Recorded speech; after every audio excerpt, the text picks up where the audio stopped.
Hi everyone. So today again I'm talking to my friend Mike.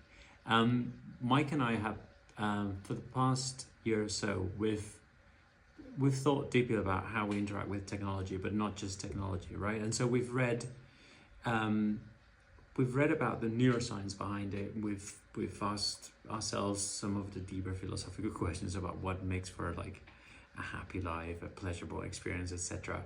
And so in this episode we talk about what dopamine is, how it interacts with our brain, how it balances our pleasure and pain systems. We talk about what makes what is the difference between having like sitting down with a glass of wine with a friend versus scrolling through TikTok. And then we ask ourselves, like, what could the new generation of technology look like, and a technology that taps into this bigger objectives in life. So I hope you enjoy it as much as I do.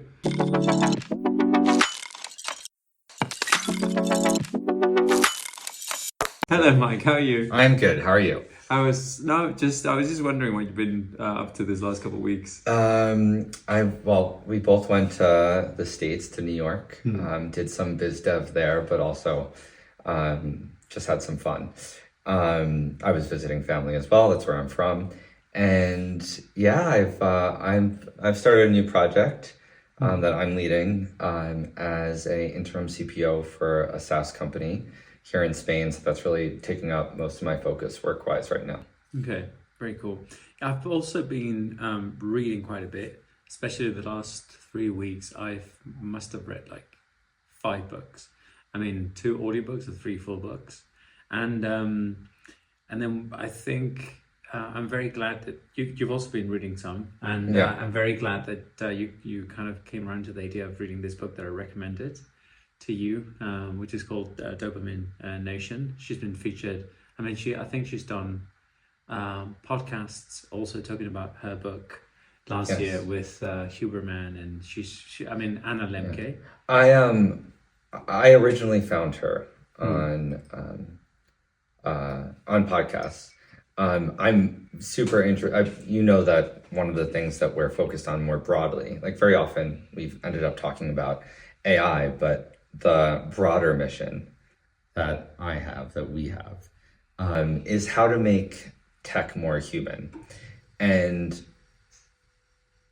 I really feel like, I always feel like I'm learning new things and that I'm only at step 0 of that. But like, I've been trying to dive into what does it mean to be more human? What does it mean to have tech sort of bring out the parts of ourselves that feel good, and not good in like a cheap, and this is where dopamine comes in, a cheap dopamine hit type of way, but good in a sense of I'm achieving the things that I want. I'm doing the things with my life that I want. And very often we talk about that, like the opposite or a version of the opposite is this idea of cheap dopamine. And I feel like it gets used in common everyday language now. Like you think of doom scrolling, you think of eating hyper palatable, ultra processed foods. Like it's all this, cheap dopamine. And I realized I didn't really know as much about the biology, but especially the psychology behind that. And so that's why I had seen these podcasts, but had, kind of been asking these broader questions related to what we're doing. Yeah. And that's how I ended up bringing it up to you. Yeah. And I can give an answer, but we've talked about dopamine a lot. Can you explain what it is and what it does to our brains? I didn't like do explicit prep before this, so I'm only remembering from my recent read of this book. But dopamine, it's a neurotransmitter. It is released, and this is the part that I may get a little bit wrong, but we can fact check later and put any corrections in the show notes. It's integral to the reward pathway. So, and it's the key it's one of the key motivating hormones, neurotransmitters. So when we have a goal that we want to achieve, when we have something that we need to be motivated to do, like very basic things like eating, like sex, dopamine is intimately involved, and it's the thing that gets us to do that thing. So it's actually even more active in the anticipation or the lead up to doing that thing.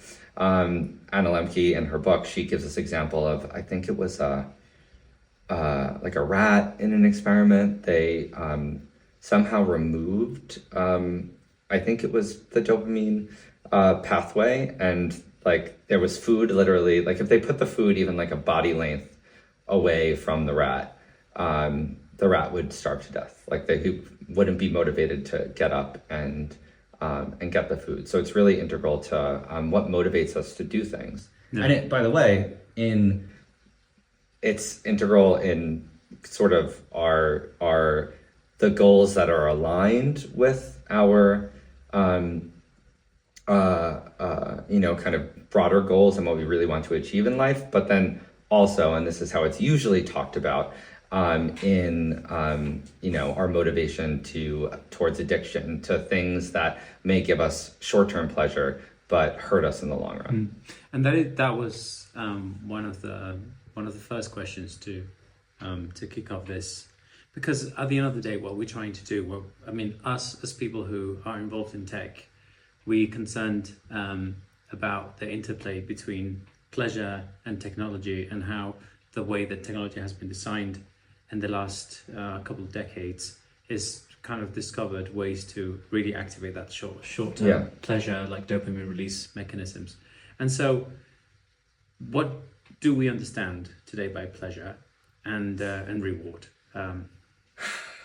With respect to tech? No, in general, like give me examples of things that you find pleasurable, things that you find. I could list a few, right? Like I'm talking about, you find pleasure in in food and good chocolate, or like sugar. Like good. I'm not so much of a sweet tooth, but like bacon. Yeah, I find pleasure in bacon. I love a good glass of wine. That is definitely like I feel the dopamine response when with a nice glass of red wine. But I also, I have fortunately find pleasure, and she talks about this a lot. Like there are two sides of the same coin: pleasure and pain, and they almost always, or I think even always, go together. If you push on the pleasure side, if you get that dopamine, there's gonna be a compensatory pain response. And I really do find a lot of pleasure in some painful things, like a really good CrossFit workout, like where I'm like kill myself and I'm dying afterwards. But I also have that, that the compensating pleasure response that balances the pain that I just put myself through. I get a lot of pleasure in like if we do a podcast, if I record something that I'm really proud of, I could watch it like a million times over, because like I'm really creation when I'm proud of the thing that I'm creating. Yeah. Odyssey is very pleasurable. Yeah. Okay. Yeah, I find pleasure. When I think about pleasure, immediately I think about things that are more like short term. I find a workout pleasurable? I find it more fulfilling, right? Like I always say this about myself, that like I know that I don't have an addictive personality, because each time I go to the gym, it's like the first time I go to the gym for me, right? Like it feels like an effort. It feels like, I'm doing it because I really I know that I'm gonna feel great later and I'm gonna feel accomplished, but it doesn't bring pleasure. I'm now kind of trying to rewire, as I think Andrew Huberman actually talks about this, like focus on what your body is feeling, etc. as you do the workout. But I would call that more, in my case, fulfilling. For me, I get immediate pleasure from, I do like my chocolate and my fast food occasionally. We can find something like a Netflix show, like even things that I think what a lot of people don't even realize, that even the habit of going home and then switching off your brain and then putting on some telly and then watching a Netflix show. Even like that sort of whole dynamic of looking for that show, like 5-10 minutes until you find something you like. That sort of that build up of pleasure until like the dopamine is finally released. Versus that's. I'm not. I mean, again, I'm not a biologist, but I guess I'd be curious to know whether the difference in pleasure, which I'm taking to mean sort of short-term gain. That's what it short-term fulfillment. To use the same word, versus long-term, what you're calling fulfillment. And I wonder if the response, the mechanism, rather, is actually different. Or that's more the story that we tell ourselves about, to both are a feeling of pleasure, but it's more, was this me succumbing to my need for immediate gratification, and not really kind of working towards a longer term goal, versus if you're feeling that sense of pleasure and it's related to a longer term goal, then you kind of frame it differently and therefore understand it as fulfillment. For me, I guess my feeling is that it's not like a deeply totally different feeling, pleasure versus fulfillment. It's just more the story that I'm using to explain that positive response. Okay. But again, I don't actually know the underlying physiology, but it's an interesting question. Yeah. The other thing I was going to say, though, is the gym is a really interesting example, because she brings up in the book this example of she talks about using pain, pushing on the pain side of the balance, because there's going to be a compensatory pleasure response. That can be a way to kind of push back or recalibrate the dopamine response, and the fact that currently we tend to push too much on the pleasure side. And that's what kind of leads to addiction. And an example she uses of this is cold plunges, which have become all the rage. And that's, the feeling that many people have with cold plunges, and I've had it a bit, is that, initially your body has this intense pain response, get out, don't do this. But then eventually, you kind of calm down and you have that compensatory, or many people have that compensatory pleasure response, where it's almost a feel of euphoria. And she talks about she treats addiction. So she talks about treating addicts, and some of them have replaced or managed addiction by using things like cold plunges. And they'll tell her that the pleasure, the euphoria that they feel will be similar to that euphoria they felt when they were doing a drug, or alcohol, or whatever or sex, or whatever their addiction was too. And that's kind of my experience with the gym. It's I do have more of an addictive personality, as we've talked about, and excuse me, and I'm getting a high from it, absolutely. And I'm chasing that high, but because I know that I put in the work, and I think this is a theme that we'll get to, if you're not doing any work to get to the pleasure source, the pleasure feels empty, right? And I don't know if this is the right way to frame it, but it's almost like there needs to be pain to get there. Needs to be work, of course, and there's always a sense of having to chase that pleasure, and that's exactly how I guess. But my and this is where I think technology has just gotten so much better at giving us cheap pleasure, where we don't have to do because the work. What they've actually realized is that there's got to be a chase. What makes watching Netflix for hours fulfilling also partly is having to sort through, the library and then finding the show that you like. What makes watching TikTok videos fulfilling is having to scroll through videos that you actually like. And the algorithms are actually designed like this. They're designed to give you 5-6 videos of content that you don't find relevant, and then the 7th one will be something. And there's no predictable pattern. It's not every 7th right? Like it could be every 3, every 5, every 7. 100%. And like, and another example of this also is like dating apps, right? Like they're purposely, I mean, they've with their algorithms and knowing like which profiles get more likes, etc. They'll give you one that's very popular. They give you 4 that are not so good. They'll give you another one. Yeah, it's why and it's so why it's that chase. this like variable reward is why like gambling is so addictive. Right? Exactly. Sometimes you're going to get the reward, but sometimes you're not going to.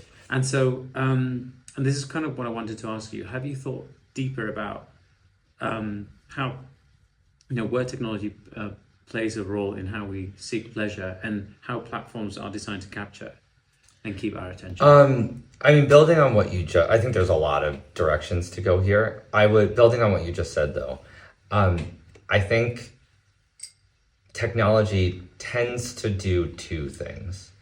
It makes it really lowers that pain threshold, right? Like you don't have to go through too much pain to find a Netflix show, or to find the next TikTok video that you're interested in. And then you get a little bit of pleasure bump and there's barely any pain. Like it's very quick. Maybe more importantly though, is the pain is not a useful pain. What I mean by that is when I think of the pain that is good pain, it's doing the work to get the long run, to achieve the long run goals that I want to achieve. It's, doing that hard CrossFit workout that, yes, I get the euphoria at the end, but I also know that I've done something that is, it's building a stronger body. It's improving my health. It's improving it can be also like vain, like I look better, that knowing that pain was building something for the long run rather than kind of meaningless and throwaway, is a lot of what I think brings meaning. And I think, unfortunately, the way that technology, it lowers the amount of pain you have to go through, but then it's not meaningful pain. It's not making you do much, if any, like work to build something for the long run to get that reward. Okay. And there's been a lot of talk about, what I want to explore more than anything else is if it's something that's giving us pleasure, however meaningless, why are so many people now starting to criticize it? Like, what's wrong with that? Like, why is there so much talk, especially like, I've seen it with, it's changed in the last maybe 3-5 years. Parents are now very careful not to give children devices, not to give them, just why, what's happening to a child's brain when they're exposed to a device that gives them this instant gratification? And why is it a bad thing? If it's pleasure, if it's something like, at the well, I mean, I think I think children is a special case because our brains are much more plastic when we're kids. And it's when they're, those pathways are being formed and hardened that will determine our brain structure in a more real way for the rest of our adult lives.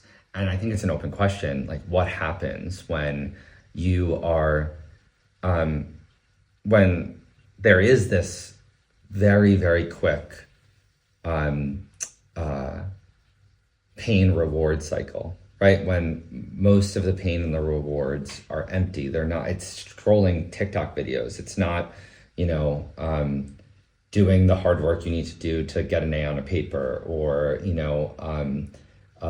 training in a sport and then like, winning, right? Like but I hope, and I hope you're not implying that the only things worth doing are the things that will give us a reward or will bring us to a better place. Let me finish my last point, and then I think with kids, the danger is that what I had to do as a kid, when I was a kid before smartphones were around, I had to deal with a lot of boredom, and I had to deal with keeping my attention on a thing for a long time without being able to swipe to the next video or the next piece of content. And I think it's an open question what it does to attention spans when your childhood is filled with these very short cycle, very cheap cycles of dopamine and pain reward.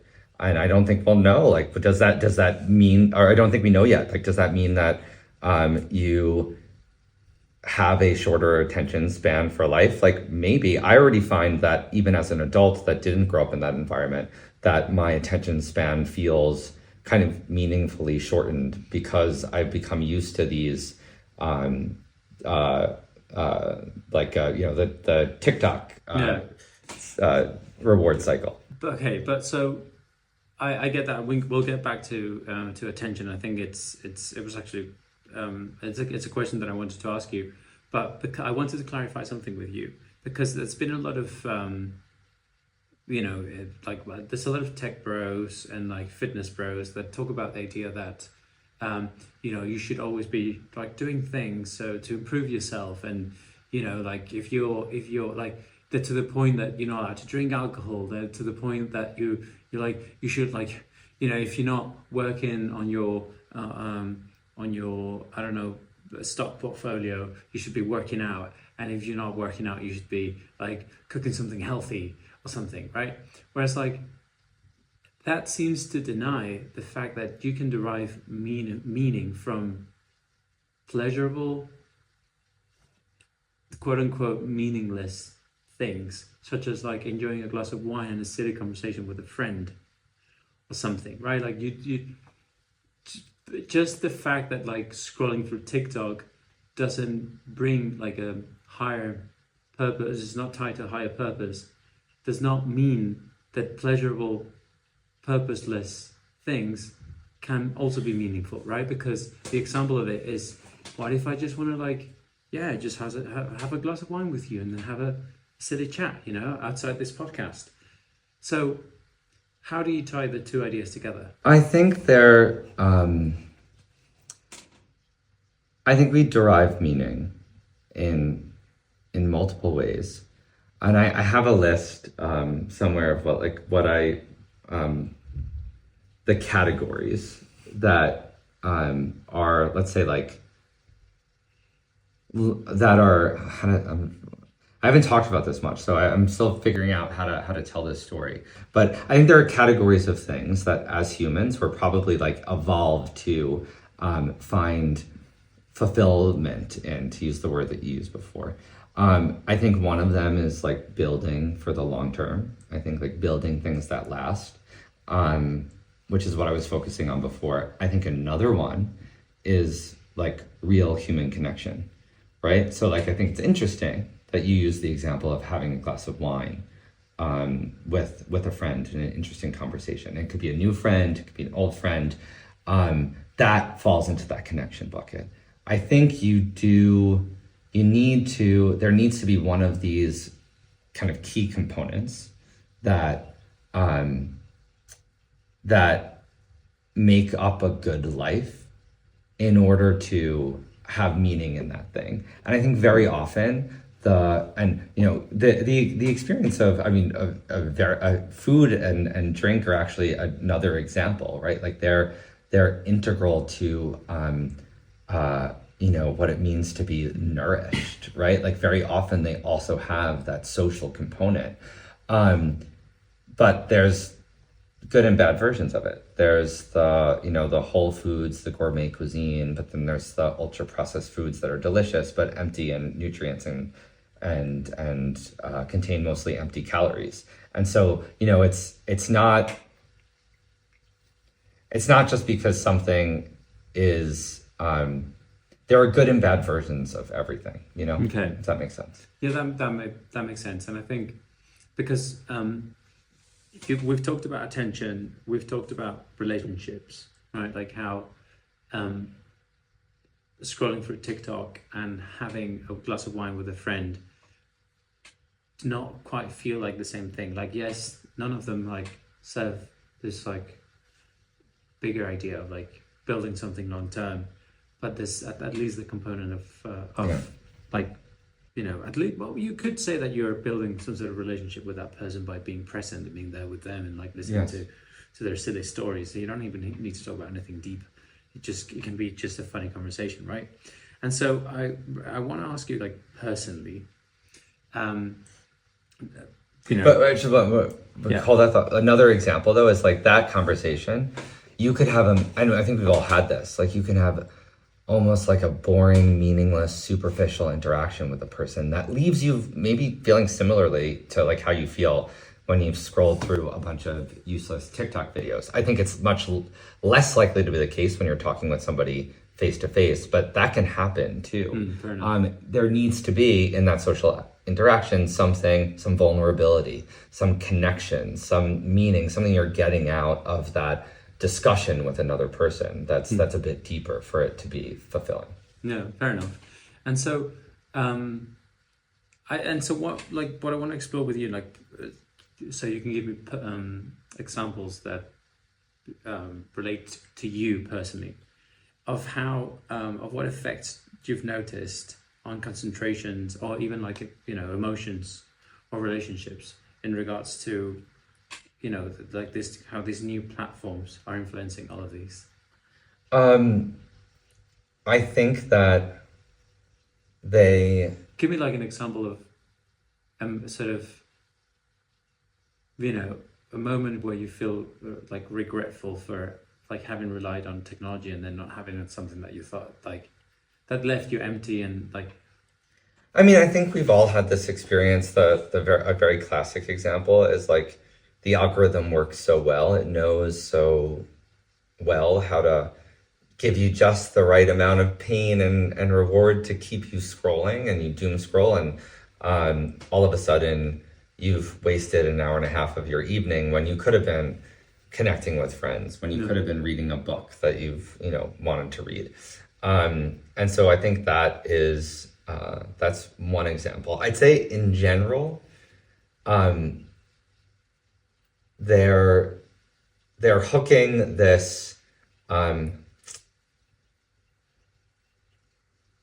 They're not making you when the pain reward cycle is related to what I was saying before. When the pain reward cycle is working well, it's aligning these short-term rewards that you're getting with kind of helping you build for the long run, helping you achieve some of those things that are really make up a good life. Again, human connection, meaning and purpose, like building a career, embodiment and physicality, working on and learning new skills, right? Like even singing, right? Like it's a motor skill ultimately. So like these are the types of things that when the short-term rewards, right? Like you want praise from your coach or you want to win the game, like that's a short-term reward.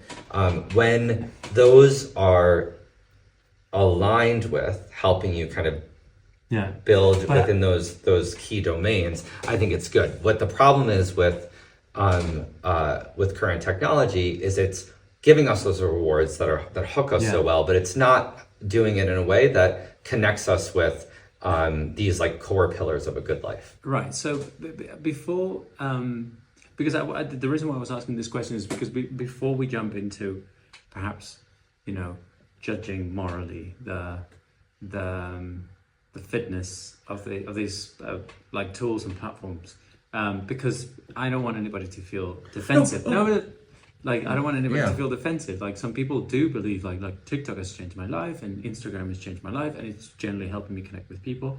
I wanted to give some examples of how it affected me. Right. So for example, last year I started getting a little bit more aware of how I interact with my phone, etc. And like any substances, right? Like how when I would get stressed at work, I would like eat some chocolate or something. Or like some people, they need to go out. They need to go out for a cigarette, when they feel stressed. My cigarette was my phone. Something easy. It was sitting at my desk. It was available at all times. And whenever I felt the stress, especially with like long, more complex tasks, I would like I would get a little bit overwhelmed. It's like, oh my God, like there's just so many steps. Where do I start? Like, how do I break this down into like actionable items, etc. And then when I got into that whole mood of like trying to figure out how to solve this complex problem, my immediate response was to go to Reddit to calm myself down. So I would spend like 10 minutes on Reddit as like, and I'll get back to this task, right? And so something that would have maybe taken me like one day to figure out, I would postpone for like 2 or 3 days for not having the ability to like deal with that stress. Deal with the stress like, oof, I actually don't know if I can solve this problem, or like who to ask or where to start. I would just immediately shift my focus to my phone and then not deal with that stress. And that's how it affected me, right? So these are kind of examples that I wanted to get from you. Like, I don't know if you've been in situations where technology can be a beautiful thing and can help us to achieve great things. But I don't know if you felt the effects personally of like in situations where technology has affected you in negative ways. Yeah, I mean, another example is dating and dating apps. I think, and I talked about this. I did a whole podcast on it, a solo podcast. I think I found myself chasing after that cheap dopamine hit of swiping and getting a match, which makes you feel like you're doing something meaningful to like find a partner, find sex even. But in reality, like then when it came time to meet the person, I was being, certainly the app was not helping me do that, so the hard thing that I needed to do, which was meet more people in person and try to form that in-person connection, the app was not helping me with, but it was making me think that I was achieving something for the long run just by swiping and getting these dopamine hits from the quote unquote connections that are not actually real connections, or not really adding much real value to my life. So, that's one example I have. And so, because one word that comes up is, and we talked about before the beginning of the podcast, dependence, right? Like, and loss of control over your own emotions, etc. And that's precisely what I felt with my behavior sort of in regards to my phone, etc. And like notifications popping up. I'd be I wanted to sit down with my boredom, to sit down with the stress of not knowing whether I was going to be able to do something specific at work, or even like in personal relationships, right? Like sort of wanting to, rather than deal with the conflict of whatever was going on, I just let all my attention be consumed by my phone, so I wouldn't have to. And then later at night, when you can't be scrolling forever, and then when I had no energy left to keep scrolling, I would just go home. I would just go to bed, and then like the thoughts would come rushing back, and sometimes even like with much more intensity. And that's kind of when I realized, like, obviously this is just like pushing things back, but they eventually do come. So why don't I just force myself to deal with things as they happen? And that's kind of when I started feeling sort of a sense of loss of control. And I don't know if you felt this that as well, and if you've heard examples of people around you, like who is now starting to have this conversation around the relationship to the phones, computers, video games, etc., Netflix. I guess I agree and I relate to that, but I guess I would have a question for you, because it's you scrolling. Like ostensibly you're deciding to scroll. So you have agency in that. In the same way that you have agency to decide to, read the book or whatever the things that you would do that would make you feel in control. So then why is one you being in control and the other not? Right. So, I once had a metaphor and maybe perhaps an analogy where you you can rely on two things. You can rely on the physical world stopping you from doing something because it's hard, because it's expensive, because you need to get dressed and walk like 20 miles, and then buy something that you want and then come back home and do it or something. Or you can rely on willpower not to do something, right? So it's the same reason why sleeping, if you think you have a bit of an addiction to your phone, putting the phone in another room is much more effective than sleeping next to it, because then if you wake up with a bit of anxiety at 4 a.m. in the morning, the first thing you're going to do is, because you can, it's But it's why is one you being in control and the other not?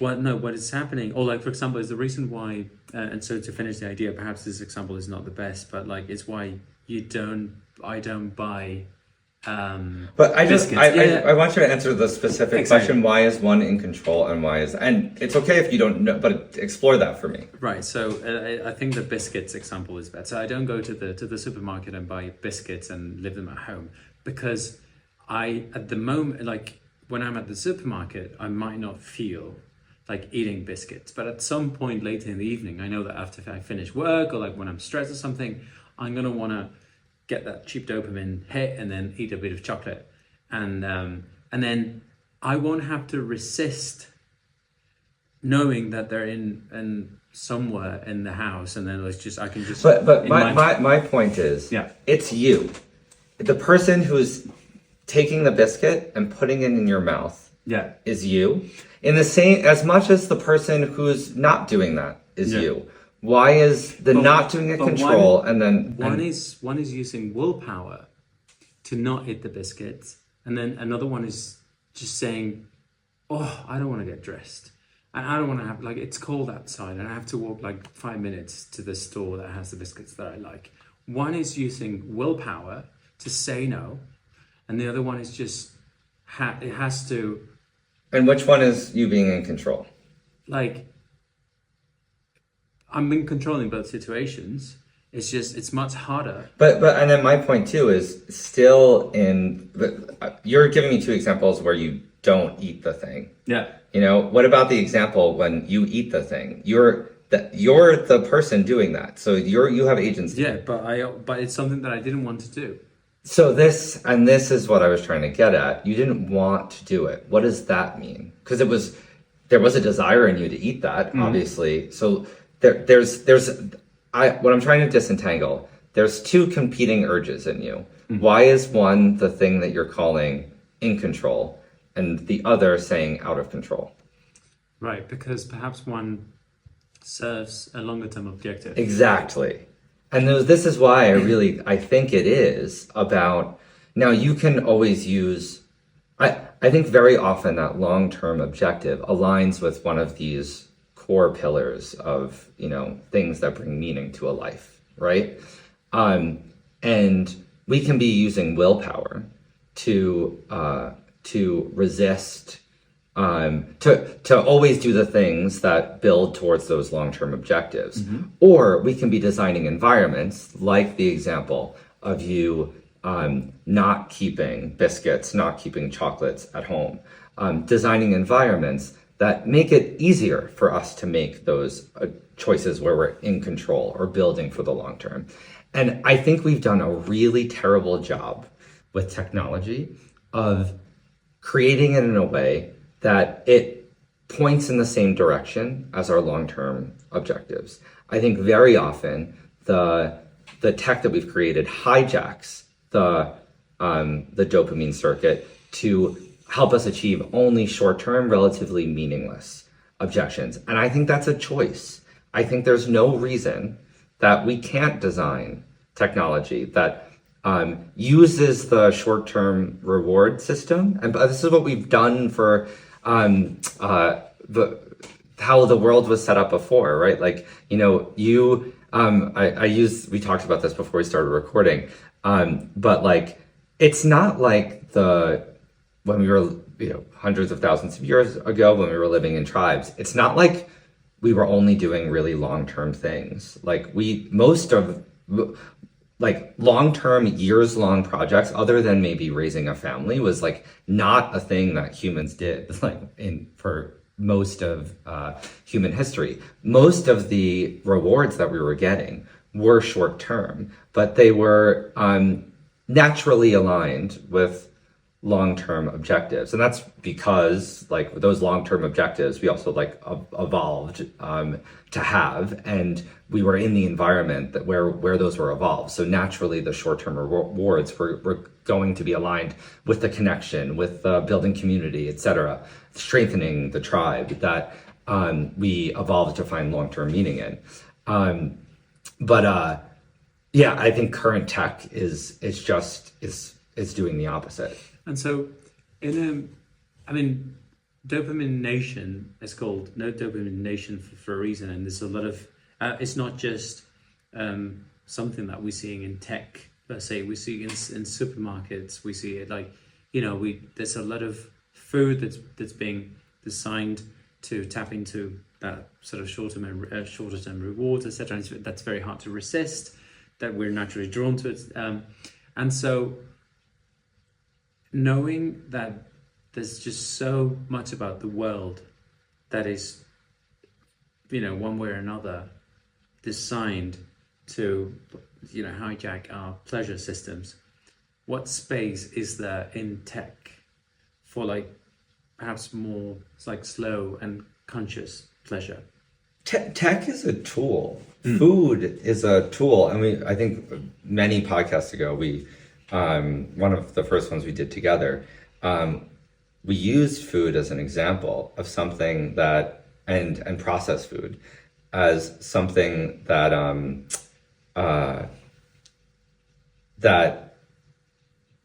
we've had more time with ultra processed food.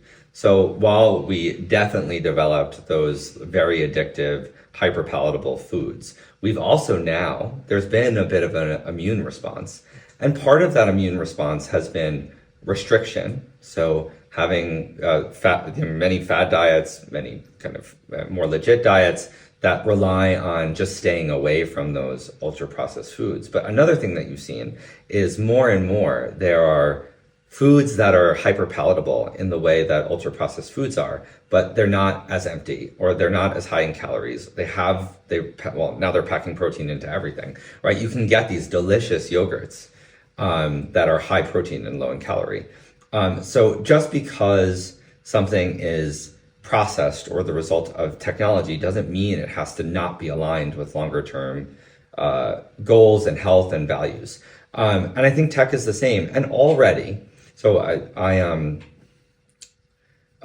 when I was starting about a year and a half ago, trying to explore what it means to make tech more human, I did a bunch of interviews, mostly with friends, but I tried to kind of get a broad cross-section of different types of people, different ages. And I asked them about their technology use and what they liked about it, what helped them, what didn't. And when we were talking especially about things like social media, I really expected everyone to be like, I hate it, it's terrible. And 0 people gave me a black and white answer like that. We've also talked about this before. Everyone said, social media, it's annoying because I'm doom scrolling, but then I'm also learning how to bake, or I'm reconnecting with friends that otherwise I would have completely fallen out of touch with. So already it's not universally negative. It's already helping us do some things like learn skills and form connections that are in line with our longer term goals. However, the social media companies, to take the social media example, they're not even asking us what our long-term goals are. They're just feeding us the thing that is going to keep us hooked. And right. And so we've talked about this before, and you brought up the yogurts with that are low fat with high protein. We've seen it in food industries how you can make alternatives, marketable alternatives that people will buy. If you don't want to eat meat because you think it's not sustainable or something, then I'll give you an alternative. I'm not just going to tell you do not eat meat. here's an alternative, so that like you can wean off meat, and then you can start eating soy alternatives, right? So I'm giving you an alternative that's perhaps, kind of trying to be as equally pleasurable and delicious, but still, quote unquote, a better option. And so that is what does that look like in a tech space? Because a lot of what people are doing at are thinking at the moment is, no, we need to rewire like our relationship with technology. We need to learn how to interact with it. It's our responsibility. It's again the willpower of like having biscuits in your cupboard and then not eating them, and then like putting systems in place that force you to do like difficult things so you don't do that thing that you don't want to do. Yeah. Right? How does it look like? Is it more, do we inevitably go in a direction where we limit and understand technology and the current tools that exist in the market because that's just impossible to change? Or do we offer, like, what do those alternatives in tech look like? I think it's both. And I think by both, I think it's one, building tech that helps us kind of restrict and separate from the cheap dopamine hits. I've never tried it, but there's a product that I often get ads for called Brick. And if I understand it correctly,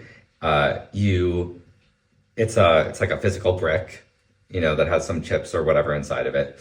And unless you need to be standing by that brick, like your phone picks up that it's nearby, and certain apps like social media are locked behind that brick. So unless you're close to that brick, you put that brick in somewhere that you're not always, that you have to get up and walk to, similar to the leaving your phone on the other side of the room when you're sleeping.